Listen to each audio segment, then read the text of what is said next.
Alright, howdy, welcome back to another jawn presentation. In today's presentation, we got rational algebraic expressions that we're going to be covering. And let's just dig right into this because there's something really beautiful behind rational algebraic expressions. And it would be the fact that, you just get to take a look at the math problem, and that's when you just realize there's a lot of really nice stuff behind it. So we're going to go ahead and tackle this first example here. And what you can see, what we're dealing with is we got 5x squared, y squared, x times y cubed. So you see what's really interesting about this is what you want to go ahead and do here is you want to go ahead and you look at what you have. So for example here, we got x squared, we got our x. We're really just taking a look at all of our coefficients here. And as you can see, we have our other coefficient right here, 2 minus 1 into parentheses, which is really nice actually, because what's beautiful behind this is that you really just start to realize how this all comes together for the big picture. And I'm going to go ahead and show you exactly what I mean. And how we're going to figure this all out is by the exponents and division. And yeah, I mean, that's beautiful and all that, but how's that going to teach us what we need to know so we can solve this? Well, I'm glad you asked, because there is beautiful things that are working on this. So what we need to go ahead and do is take a look at our coefficient numerator, which is 5. 5 is, a really nice jawn. And we want to take a look at the denominator here, and the denominator is an implied coefficient of 1, which would be this little jawn over here, because x standing alone by itself is 1. And what we're going to learn from this is when you do all this, obviously, you know exactly what you get. 5 and a 1, it remains 5. So now we're going to apply the law of exponents, because we got some exponents here. We got x squared, and y cubed. So for the x squared here, the exponent is 2.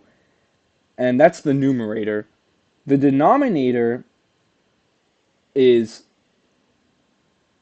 1 for the exponent that just says x, because it's standing by itself, so that's a 1. For the y terms now, we have y squared, which is 2, and that is the numerator. And then for the denominator, y cubed would just be 3. So now we got to subtract our exponents here.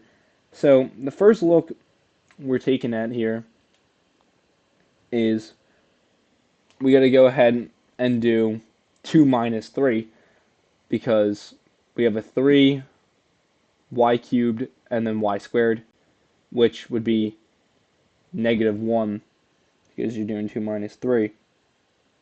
So that's where you're going to get that. And now here's where we get into the next thing here. That being that we're going to go ahead and combine the results of everything that we get. And by doing all this, we're going to go on ahead and just go ahead and start rewriting the expression now with everything that we have, because we now have the 5 by itself. And I should actually explain real quick how we did end up getting the x squared and the x here and all that stuff. So it becomes 5x because you do 5x squared minus x, which would just be 1, and that would go into that wouldn't make it 4x, that would go into the actual other part that we're working with, which we're focusing on exponents here. So that would make it x just 1, x1 pretty much. So you would just be left with 5x. And for y over here, we got y by itself because now that we did y squared, y cubed, it's just left as y all alone. So 1 equals y equals 1. It can just be left as y. And once you do all this over here, multiplying the 5 and the x together, keeping the whole 1 equals y equals 1, you're going to be left with the final answer of 5x and y. And that's really beautiful that, we can do such intrinsic things with these beautiful jawns. And this is what I really like to call a good jawn answer because it's really beautiful how it all works out. A little bit in the beginning, you're a little bit unsure, a little hazy on what you're doing. It looks scary, but really you start to realize that it's not too bad once you start to really dig into it. And I think that's really beautiful, and that's where example 2 is going to come into play with something that is really, really nice to just take a look at. And this is now, example 2 looks a little bit more hands-on. Like, you can definitely see that this is going to be more than what we were expecting at first. And what we're going to do here is, the first line of business is x appears in both the numerator and denominator, which actually sets this up to be pretty easy, since with both of them appearing, we're going to cancel out the common factors. And it is important to remember, though, that, hold on, I'm so sorry, I'm getting like sidetracked here. It's just because the amount of like just beautifulness that is really shown from doing these math problems, just it makes me happy. And anyways, we're gonna completely just show what's great about this. So, like I said, we're gonna be canceling it out. And now, once you cancel out with the x's, you're left with x minus 2, x plus 2. So, yeah, really easy. Since both of those can just be canceled out, you're just going to be bringing down now x minus 2, x plus 2. And this is where this comes in with all of this. So, basically, I want to explain why the final answer is x minus 2, x plus 2. And well, it's simply just because it can't be simplified any further. That's the reason why it's left like this, as x minus 2, x plus 2. Let me give a little bit more of a deeper explanation here. And the first reason I'm going to bring up, why cancel x? In rational expressions, any common factors in the numerator and the denominator can be canceled out. So that's already boss hog horror, obviously. But then on top of that, that's not even where it stops. So this drawing gets wild, bro. This simplification is valid as long as the value causing the denominator to be 0 is not considered. Hence the restriction of x equaling, basically at the end of the day, 0, when you think about it. And that's really just the whole entire thing here, because you can't simplify x with x. You're going to be left with utterly nothing at the end of the day. They're going to cancel each other out and equal 0. And that's what happens when you cancel things out, in case you didn't know. And here's where things get even better here, because I want to go even further. We're not done yet. So, why mention restrictions? It's crucial to note restrictions in the domain of the variable to avoid mathematical errors, like division by 0. In this case, x cannot be 0 because it would make the original denominator 0. Bam! And this is why math is beautiful, bro. Come on. Everything comes together just at the right time. Everything, you had a question of something, it's answered. It really is. And at this particular stage in the game, I mean, you see that it all comes together and works out in a way that's very understandable. And I think that's just really beautiful. But, of course, with everything that is beautiful, there's also dangerousness to follow. So, that's definitely something that has to be seen, because the dangers that can be involved in sometimes having too much knowledge can cause great chaos. And that's really why, in Spider-Man when they say with great power comes great responsibility, it's the truth because with great power does come great responsibility. And, Peter Parker really shows that by going ahead and really showing that even at the end of the day how he wants to, he has to struggle with like he's just an average guy who then turns in to this person with all these responsibilities of protecting the people that he cares about and you know, he can't even be with the people that he loves because Spider-Man will always have enemies, and it's unfortunate, but it's true. And that's where, anyways, that whole entire juncture is going to lead us into example 3, because I I can't really tell you actually what that had to do at all with example 3, but I felt like it was a nice little like segue cut in, like Family Guy cutaway. Um, anyways though, example 3.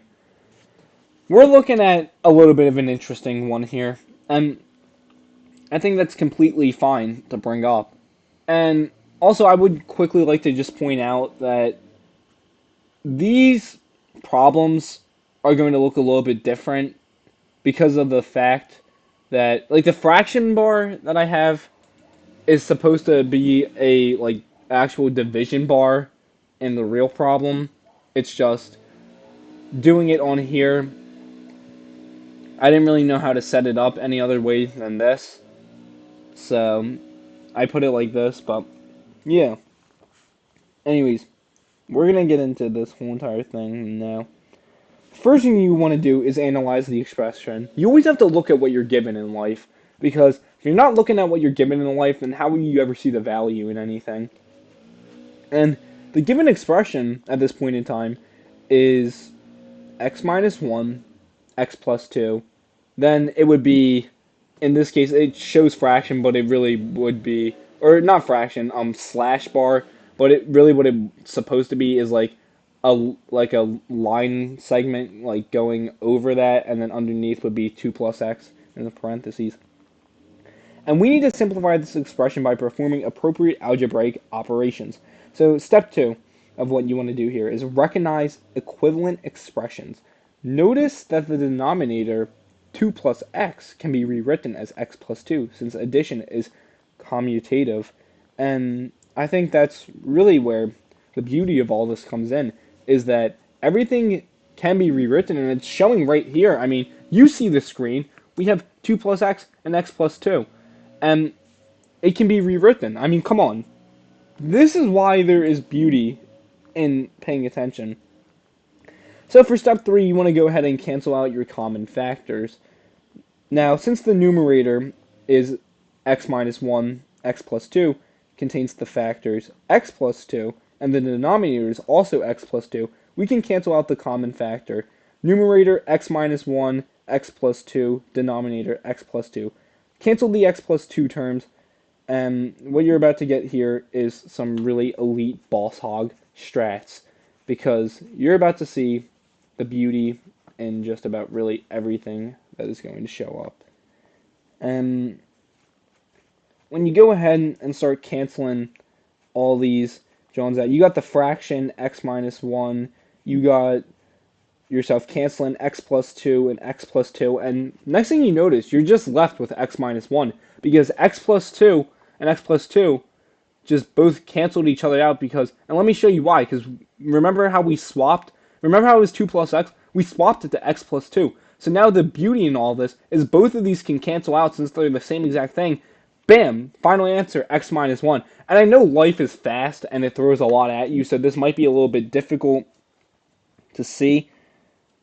And I'm going to, dive into that a little bit more and make it really very beautiful.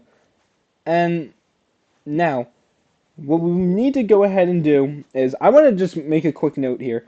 So, the original expression we had was 2 plus x, but when we changed it to x plus 2, it was able to cancel out because they're both the same thing, which leaves that as a 0 jawn, which means x minus 1 is the only thing that's left. And since x minus 1 is not x plus 2, That's why x minus 1 is the final answer, because that doesn't cross out. And this is where it comes in, because this is where the whole entire just incredibleness really comes in, because crossing out, canceling, all that good stuff, all them Johns, that's how it really just works. And that's how you're left with everything really here. And that's really the whole name of the game here. I mean, honestly, when you think about it, a lot of it is just really canceling stuff out and using, the tools that you're given. Like, for example, here, we go back to number 1, and we take a look at this, and we know that we're going to do x squared minus x, because those are the two ones that we have here, which, once you do that, you come down here and you remultiply this, you get 5x, because now there's just an x here left by itself. Y squared minus y cubed minus 3, and negative 3 with the 2, and that's a negative 1 jawn.